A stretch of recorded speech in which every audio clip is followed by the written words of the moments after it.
Hi friends, welcome to my YouTube channel. Cheyyar Murali Vidya YouTube channel சார்பாக எல்லாருக்கும் வணக்கம் friends. இன்றைக்கி நம்ம என்ன வீடியோ பார்க்க போகிறோம்னா ரொம்ப இன்ட்ரெஸ்டிங்கான வீடியோ. ரொம்ப நம்ம செய்யாருடைய பெருமையை பற்றி தான் ஃப்ரெண்ட்ஸ் இன்றைக்கி நம்ம பேச போகிறோம். அப்படி என்ன அப்படின்னு பார்த்திங்கன்னா, நீங்கள் போர்டையே நீங்கள் என்ட்ரன்ஸில் பார்த்துருப்பீங்க. திருவண்ணாமலை மாவட்டம் செய்யார் வட்டம் ஜடேரி கிராமத்துக்கு தான் ஃப்ரெண்ட்ஸ் இன்றைக்கி நம்ம வந்திருக்கோம். ரொம்ப புனிதமான தொழில் ஜடேரியில் செய்கிறாங்க. அப்படி என்னன்னு பார்த்தீங்கன்னா, புரட்டாசி மாதம் என்ன ரொம்ப முக்கியமாக நமக்கு பெருமாளுக்கு உகந்ததுன்னு பார்த்தீங்கன்னா நாமக்கட்டி தான். இன்றைக்கி நாமக்கட்டி ஜடேரியில் செய்கிறது எப்படி என்னன்னு நம்ம பார்க்க போகிறோம் ஃப்ரெண்ட்ஸ். வாங்க வீடியோக்குள்ளே போகலாம். அவங்க பேசுகிறத நீங்கள் கேளுங்க.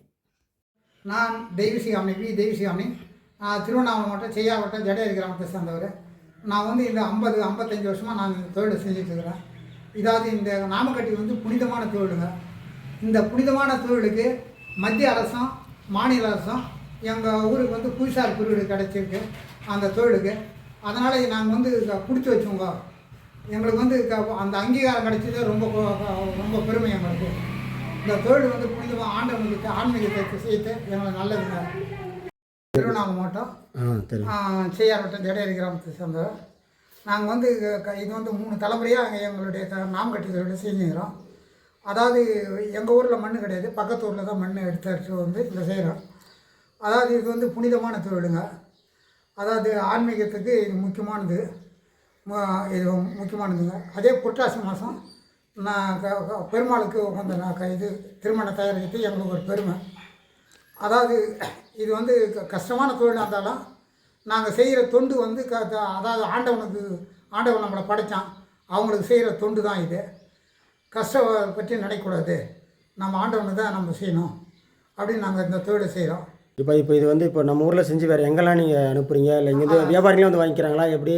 சார் இல்லை சார், இல்லை இடைத்தரகர்கள் யாரும் இருக்காங்களா? இல்லை நீங்களே எதுவுமே வியாபாரம் கொண்டு போயிட்டு வியாபாரிகளுக்கு கொடுக்குறீங்க. இப்போ இங்கேருந்து வெளியூருக்குலாம் எங்கன்னா போதுங்களா? ஆமாங்க. அதாவது சென்னை, ஆந்திரா, கர்நாடகா, தமிழ்நாடு ஃபுல்லாக போகுது. அதாவது இதே நாங்கள் ஸ்ரீரங்கத்தில் சேல் பண்ணுறோம். ஸ்ரீரங்கத்துலேருந்து இது நிகோபர் அந்தமான் தீவு, யுகோஸ்லோவேக்கியா, செகோஸ்லோவேக்கியா இதுக்கெல்லாம் அங்கெல்லாம் கூட போகுது. இங்கேருந்து அங்கெல்லாம் வெளிநாட்டுக்கெல்லாம் ஏற்றுமதி பண்ணுறாங்க. அங்கேருந்து அவங்க வாங்கிட்டு ஏற்றுமதி ஆன்லைனில். இது அந்த மண்ணை தென்பூண்டி விட்டுலேருந்து எடுத்துகிட்டு அதை சின்ன சின்ன சிப்ஸ் மாதிரி நறுக்கி ஆலையில் ஒரு 40 அண்ணன் கூட கொட்டணுங்க. கொட்டி ஒரு 20 குடம் தண்ணி ஊற்றணும். தண்ணி ஊற்றி 2 மணி நேரம் ஊறணுங்க. ஊறிட்டு மாட்டை பிடிச்சி ஓட்டணும். 1 மணி நேரம் ஓட்டின உடனே கலப்பை போட்டு இழுக்கணும். இழுக்கிறதுக்கு ஒரு ஆள் பிடிக்கணும், 2 பேர் இழுக்கணும், ஒருத்தர் ஆளை ஓட்டுவாங்க. இதை போட்டு அப்புறம் பாலை வடிக்கணுங்க. அது 2 மணி நேரம் ஓட்டினா தான் பால் வடியும். அதை எடுத்து வெளியே கொட்டி அது ஒரு 10 அண்ணன் கூட இது குழியில் போட்டு தண்ணி 100 குடம் தண்ணி ஊற்றி மண் வெட்டியால் கலக்கணும்.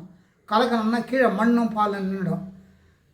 மண் நின்றுடும், மேலே பாலும் தண்ணி நிற்கும். அந்த பாலை ஃபில்டர் பண்ண ஒரு குழியில் ஃபில்டர் பண்ணிட்டோம்னா அதே போல் ஒரு நாளைக்கு 6 முறை 7 முறை கரைச்சி ஊற்றணும். கரைச்சி ஊற்றினா அந்த பால் அடியில் தங்கிடும். மறுநாள் இன்னொரு பள்ளத்தில் அதை ஃபில்டர் போட்டு வடிகட்டணும். வடிகட்டினோம்னா தான் நமக்கு டஸ்ட்டு எல்லாமே இருக்கும், சுத்தமாக தூய்மையான இதுவாக இருக்கும். அது மாதிரி செஞ்சால் அது ஒரு 20 நாள் அது மாதிரி பால் வடிப்போம். 20 நாள் பால் வடித்து ஒரு ட்ரை ஆகணும். ட்ரை ஆன பிறகு தான் நம்ம அது அதாவது சைஸ் சின்ன களிம்பு மாதிரி ஆகும். ஆமாம். அப்போ இது களிம்பு மாதிரி ஆகணும்னா அது ஒரு எப்படி பார்த்தாலும் அப்படி ஒரு 25 நாள் கணக்காகுது. ஒரு மண் எடுத்துகிட்டு அதை இவ்வளோலாம் பதப்படுத்தி ரெடி பண்ணுறதுக்கு ஒரு 25 நாள் எடுத்து அதுக்கப்புறம் தான் இது ஒரு பொருளாக மாறுது. ஆமாம். அதாவது அது மாதிரி தான் நாங்கள் ப்ரொடக்ஷன் ஆரம்பிப்போம். 25 நாள் பொறுத்து தான். ஆமாம் சார். அது சின்னது, மீடியம், பெருசு, தகுந்த மாதிரி நீங்களே சைஸ் அந்த மாதிரி நாங்கள் உருண்டை பிடிச்சி போட்டு கல்லில் போட்டு பழம் வச்சு தட்டி ஒரு 3 நாள் காய வைப்போம். காய வச்சு அது மாதிரி தான் சார் பேக் பண்ணுவோம். சரி. அப்புறம் வேறு எதனா இதை பற்றி சொல்லுங்கள். இப்போ நமக்கு இப்போது கவர்மெண்ட்டில் ஏதாவது அதாவது எங்களுக்கு புவிசார் குறியீடு கிடைச்சிருக்கு. புவிசார் குறியீடு கிடைச்சும் அதாவது அவங்க நாம் மண் எடுக்க விட மாட்டேன்றாங்க. அதாவது திரு கந்தசாமி ஐயா அவர்கள் இருந்தார், கந்த கலெக்டர். அவர் தான் எங்களுக்கு வாழ்வாதாரத்தை கொடுத்து ஒரு 2017. அப்புறம் அவருக்கு அடுத்து முகேஷ் கலெக்டருக்கு இதை பண்ணார், முருகேஷ். இப்போ கலெக்டர் ஆர்டருக்கு அப்ளை பண்ணிக்கிறேன். இப்போ ஆர்டர் கிடைக்கணும். ஆர்டர் கிடைச்சா தான் நான் ஓட்ட முடியும். தனியார் நிலத்தை கொடுக்கும்போது கவர்மெண்ட் எடுத்து கொடுத்தா 3000 ரூபா 4000 ரூபா தான் செலவாகும்.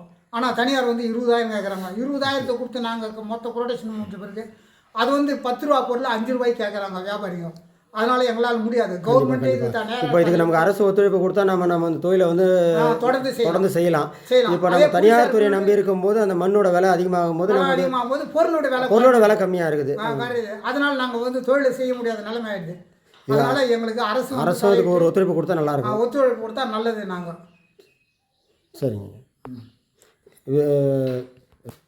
அதாவது நாங்கள் செய்கிற தொழிலுக்கு வந்து அரசு வந்து புவிசார் குறியீடு கிடைச்சும் தொழில் வந்து அதிகமான இதுக்கு நாங்கள் செய்ய முடியாதால அரசு தலையிட்டு இது எங்களுக்கே நேரடியாக மண் எடுத்து கொடுத்தா நாங்கள் இது புனிதமான தொழிலாக மாற்ற முடியும். அதாவது நாங்கள் வந்து ஆண்டவனுக்கு தொண்டு செய்யணுன்ற தொண்டர்கள் தான் நாங்கள். அதனால் எங்களுக்கு வந்து அரசு தான் தலையிட்டு நேரடியாக அதை பரிசீலனை பண்ணி எங்களுக்கு ஆதரவு கொடுக்கணும். இப்போ இது நீங்கள் எங்கெல்லாம் அனுப்புறீங்க, யார் எங்கெங்கெல்லாம் எடுத்து போகிறீங்க, இல்லை நீங்களே? காஞ்சிபுரம் மற்ற ஊருக்கெல்லாம் வந்து ஒரு சிலர் எடுத்து போவாங்க. அதாவது நான் வந்து திருச்சி, மதுரை, திண்டுக்கல், கரூர் இதெல்லாம் போவாங்க. சேலத்துக்கு எல்லாம் ஒரு சிலர் வந்து ஆந்திராவுக்கு ஒரு சில பகுதியில், ஒரு சிலர் வந்து கர்நாடகத்துக்கு. இப்போ இங்கே செய்கிறவங்க எல்லாரும் ஒவ்வொரு பிரிச்சுக்கிறாங்க, வியாபாரம் பண்ணுறாங்க. இவங்களுக்கு இந்த ஊருன்ற மாதிரி நீங்களே ஒரு முடிவு பண்ணிக்கிறீங்க. அந்தந்த பகுதிக்கு நீங்கள் தனித்தனியாக போகிறீங்க. தனித்தனியாக போகிறீங்க. தேங்க்ஸ்.